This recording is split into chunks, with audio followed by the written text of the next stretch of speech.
Remember, we have to compare and contrast between the two methods and calculate under both methods. So, now, why is the current rate method so much easier? Because all of your assets, all of your liabilities are at the closing rate, the current exchange rate. Common stock additional paid-in capital is going to be the historic rate when it was issued. Retained earnings are going to be accumulation of average rates from the income statement, and we're going to have a foreign exchange rate gain or loss that this time goes into our stockholders' equity. And we're going to call the plug figure the cumulative translation adjustment. You might have heard of that already, of course, when you've looked at comprehensive income. We always said cumulative translation adjustment is part of comprehensive income, when you now know it arises from the all current rate method. Now, think about it. If assets and liabilities are at the current rate, then if we look at the total of stockholders' equity, and that little bracket's a little bit weak there. Let me get rid of that little bracket. Let's have a better bracket. So if we look at the total of stockholders' equity, including the plug figure, then that would have to be at the current rate. If assets and liabilities are at the current rate, and assets minus liabilities equal equity, then equity has to be the current rate, otherwise it wouldn't balance. Your balance sheet wouldn't balance. So what that exchange rate gain or loss in the income statement is doing is it's having the effect of moving your common stock, your stockholders' equity, up to the closing rate. Now look at our income statement. Again, our income statement is going to be beautiful and lovely because everything's going to be at the average exchange rate during the year. Dividends, if you do have dividends in the question, again, they'll be at the historic rate when those dividends are declared. Right, let's get straight into this and let's have a look at our method. This time I typically would start with the income statement, convert everything at the average rate. Now, of course, if you're being lazy in the exam, you could just get net income and convert it at the average rate. Once you've got your net income converted, then we're going to compute our closing retained earnings. So we're going to take our opening retained earnings from the previous period, take the net income from our income statement that we worked out in part 1, dividends at the historic rate when they were declared, if we have any, and that will take us down to our closing retained earnings. So we've now got closing retained earnings. So what we now move is to step 3, where we convert our balance sheet. All of the assets, all of the liabilities at the closing exchange rate, the current rate. Common stock and additional paid-in capital at historic when it was issued. Retained earnings from step 2, and you total it up and the balance sheet doesn't balance. So what do? We plug in a figure into our stockholders' equity called the cumulative translation adjustment that will cause the top and bottom of our balance sheet to balance. Right, let's do it then. So look, beautiful. Look how easy the income statement is. Everything there at the average rate in the year, 1.65.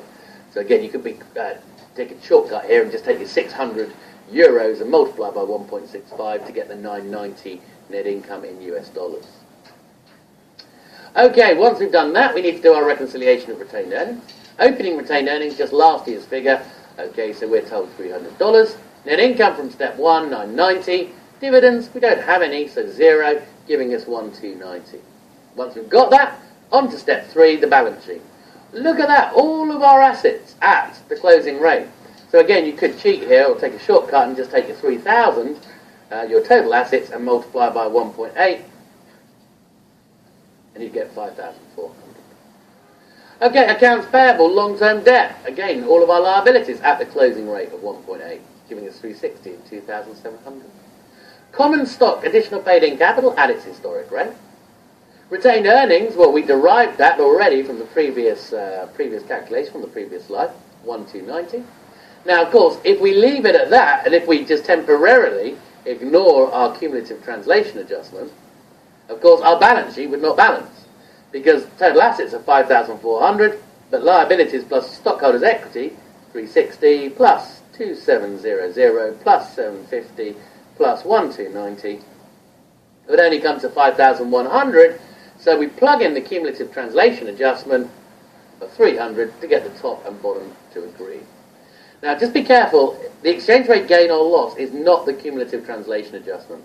The exchange rate gain or loss would actually be the change in the cumulative translation adjustment from year to year. Okay, now, again, this will tell you roughly whether you'll get an exchange rate gain or loss without doing any calculations, really. If you have a net asset or a monetary net asset, okay, So that's our assets minus our liabilities, our monetary net assets. And the overseas, the local currency appreciates. That will be good news because your net asset or monetary net asset position will increase in your reporting currency, giving you exchange rate gains. Okay? If the local currency depreciates, not good news because, of course, now your net assets or your monetary net assets will actually be smaller in your reporting currency, giving you a loss. Now, net liability, I think the chances of seeing a company with just net liabilities is probably zero. However, what we are likely to see is net monetary liabilities under the temporal method. Remember, you tend to find that liabilities, you have more monetary liabilities than you do monetary assets. So you could have a net monetary liability situation. Now, in that scenario, if you have an appreciating local currency, it's not good news because those net monetary liabilities are exposed to the exchange rate movement, and as a result, they will get bigger in your reporting currency. You'll have a bigger liability position in your reporting currency, so you get exchange rate losses. Depreciating local currency, of course, good news because then your net monetary liabilities will get smaller in your reporting currency, and you would get a gain. Let's just tie that up with our example. If we go back to hoops, if you go back to slide 113, let's just have a look at hoops and see if it has a... well, it's got... If we look at its net assets, first of all, net assets in X8, 3,000 net assets, total assets, liabilities 1,700. So in our example, we had a net asset position, if we were to look at the current rate method, a net asset position, I have no idea what I'm trying to do here, I'm trying to draw a nice head to my arrow there, I put it in the right currency, in euros, of 1,300. If we were looking at the temporal, our monetary assets were cash and accounts receivable, which were 1,200. Our monetary liabilities were accounts payable, 200, and long-term debt, 1,500. So actually, you ended up with a net monetary liability position under the temporal of 500 euros. No surprise, therefore, that when we did the temporal method, we ended up with an exchange rate loss in our income statement. Why? Because our local currency appreciated. If you look at the euro and our exchange rates, the opening exchange rate was $1.5 to the euro, and it had risen to 1.8 by the end of the year. So the euro had appreciated, the local currency had appreciated. So when we looked at the all-current rate method, where we had net assets, we got a gain. And you can see that positive cumulative translation adjustment in stockholders' equity. When we looked at the temporal method, because we had net monetary liabilities, we got a loss. So our example stacks up exactly. And now our next LOS, and this is going to be the big one really. So yes, you might have to do the calculations, but almost always it comes up as well with ratios involved as well. So the LOS asks us to analyse the effects on ratios.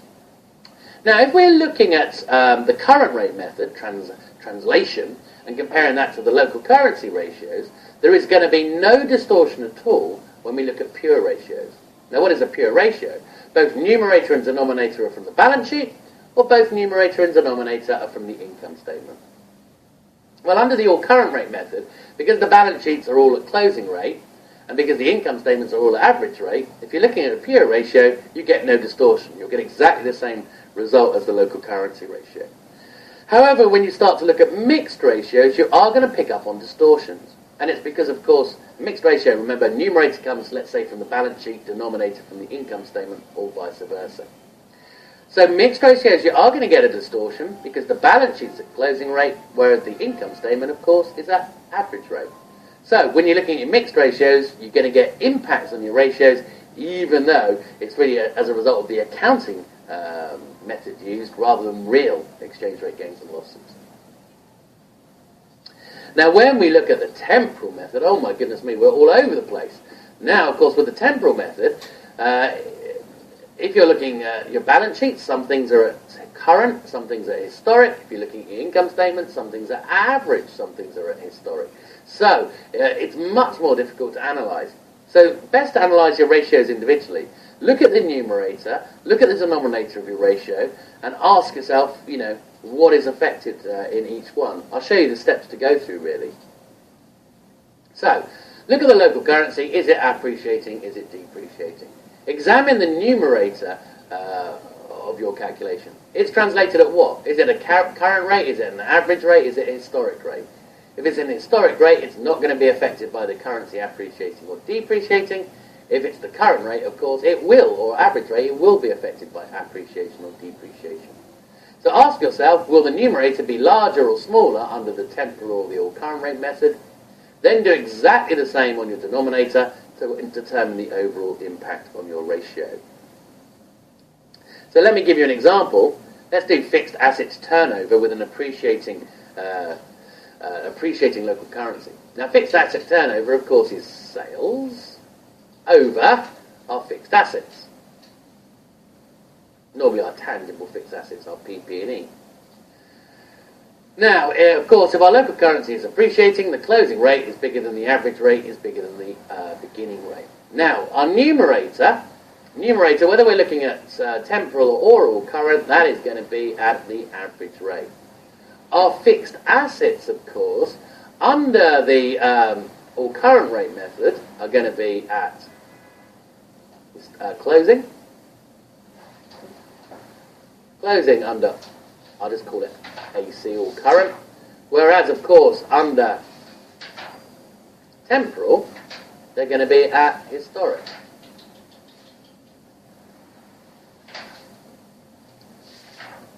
So that's our temporal method. So, essentially, it then depends on whether your historic rate is bigger than your closing rate, essentially. Let's imagine that for whatever reason, our historic rate was a lower rate, essentially.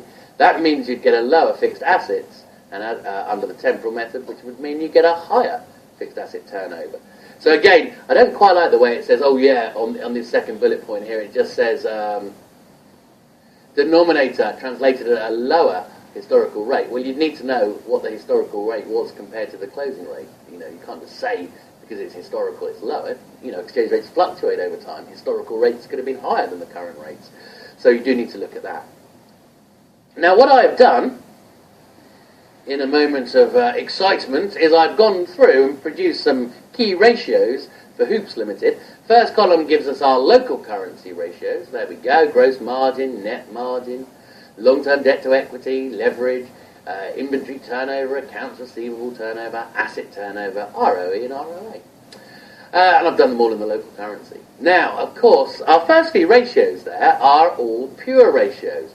This is a pure ratio, this is a pure ratio, this is a pure ratio. Gross margin, gross profit over sales, all from the income statement. Net margin, net income over sales, all from the income statement. Long-term debt to equity, all from the balance sheet. So they're pure ratios, and note therefore that our local currency ratios, here, do agree with our all current rate-based ratios. Temporal ratios, unfortunately not. Of course, we're going to get distortions on our temporal method, because remember, even though it's a pure ratio, when you're looking at gross margin, cost of goods sold will be at a historic rate.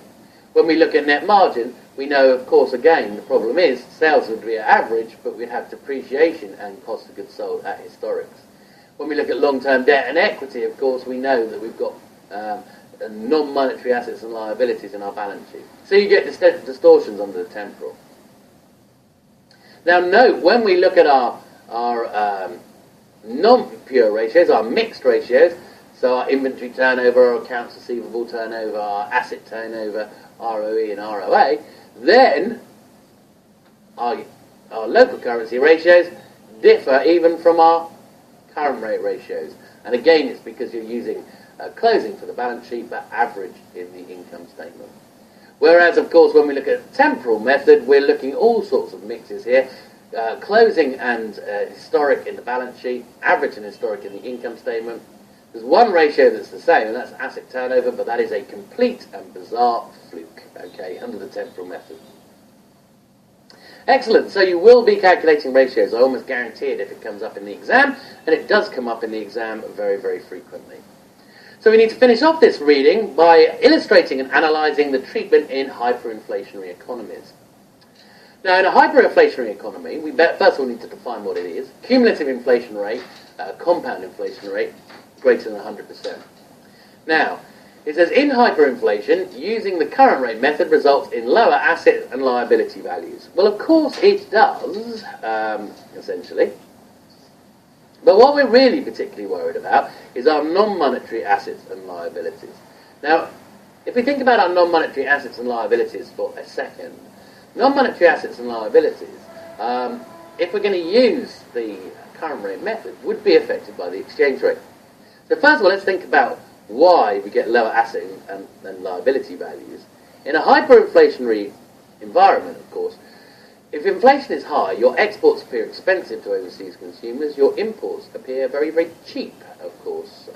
So you import more and export less. That causes your currency to devalue. So in other words, the local currency exchange rate would be massively depreciating, okay? Depreciating very rapidly in a hyperinflationary environment.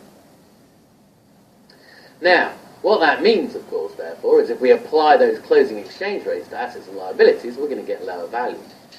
Now, our issue is not the monetary assets and liabilities, that's fine. It's the non-monetary assets and liabilities. Okay, so for example, let's think about something like PP&E. Now, PP&E, now if you applied the closing exchange rate to it, when you converted it to your reporting currency, it would appear tiny. But, of course, the problem is, things like plant, property and equipment, whilst in a hyperinflationary environment, their fair values would be inflated alongside the inflation. So, essentially, we're going to get a problem with things like PP&E if in our balance sheet they're at historic cost rather than fair value. That's going to give us a problem, because if they're in historic cost, we're not reflecting this increase in their fair value as a result of inflation, but we are capturing the rapidly depreciating exchange rate. So if we were to use the current rate method, these would appear to be a tiny value in our reporting currency, which isn't really the true economic substance because their fair values have increased. Okay, so that's what we're saying. Really, these non-monetary assets and liabilities shouldn't be affected by hyperinflation because their fair value should be increasing. Therefore, we only have a problem if we report at historic cost in the balance sheet because we're not reflecting the increase in fair value in our balance sheet. So, two solutions. US GAAP says use the temporal method. By using the temporal method, you'll use the historic rates for all of your non-monetary assets and liabilities rather than the closing exchange rate, and as a result, historic rates wouldn't have been affected by the depreciation. So good. Okay, so you can use the temporal method. International accounting standards, they take a different approach. They say you can use the current rate method still, but what you're going to need to do is you're going to need to inflate your non-monetary assets and liabilities up for inflation before applying the current rate method. So in other words, essentially we try and record their fair values before applying the current rate method. So let's have a look at the restating for inflation under IAS. Non-monetary assets and liabilities, we're going to restate them using an inflation index, a price index, from the acquisition date when we acquired them to the current balance sheet date. Monetary assets and liabilities, these are not restated because these would be affected by inflation, so we'll leave those alone. Equity is restated by multiplying the change in the equity, in the index from, again, it's the price index, from the beginning of the period, or if we contributed our equity during the period, it would be during the period to the balance sheet date. So basically, your common stock, you're gonna index from the start of the year to the balance sheet date. Revenues and expenses in the income statement, again, we'll restate those by multiplying the change in the index from the transaction date when the sale or the cost took place up until the balance sheet date. Now, finally, what we're going to see is a purchasing power gain or loss as a result of this indexing being reported into the income statement. So we're going to recognise a purchasing power gain or loss in the income statement. Again, if you have net monetary assets exposure, and of course if the exchange rate depreciates you're going to show a loss, whereas if you have net monetary liability exposure you're going to have a gain. Just like the temporal method, isn't it? Giving us a gain or loss. So notice, in a hyperinflationary environment, even though you're using the current rate method, you would still see exchange rate gains and losses hitting the income statement like the temporal method, as well as the cumulative translation adjustment in our balance sheet. So let's just compare the two methods. Under the temporal method, assets and liabilities are exposed to changing exchange rates. Okay, but it's only, we know, monetary assets and liabilities, because non-monetary assets and liabilities, we use historic rates. Net monetary liability exposure when foreign currency is depreciating will result in a gain. We know that. If you have net monetary liabilities overall and the foreign currency depreciates, then these net monetary liabilities will look smaller in our reporting currency. And we know we show the gain or loss in our income statement. Okay, we talked about that already. Look at the IAS method. Monetary assets and liabilities are exposed to risk of inflation. Okay, just as before. Net monetary liabilities exposure in hyperinflation result in purchasing power gains. Remember, what we do is we inflate up the non-monetary assets and liabilities. Okay, we inflate them up and then essentially report a purchasing power gain or loss in our income statement. Purchasing power gain if you've got net monetary assets, purchasing power loss if you get net monetary liabilities, and that purchasing power gain or loss hits our income statement. Okay. The other gain or loss, of course, we're going to see under the all current rate method is the cumulative translation adjustment. That, of course, remains in our stockholders' equity. So let's finish this reading just by talking about the disclosures that you need for multinational operations. So you need to disclose the exchange rate difference in the income statement, so the size of the exchange rate gains and losses in the income statement. Rather disappointingly, though, they don't need to split between transaction gains and losses and translation gains and losses. The problem is transaction gains and losses are real economic exposures, whereas translation gains and losses, half of it's to do with the accounting method that we use, so it's not real exchange rate gain or loss. Notice also they'll have to tell you the cumulative translation adjustment, the size of it, and also they have to show you how it's changed from opening to closing. Good. Okay, so you've got to be able to determine the correct method to use in the exam, temporal or current.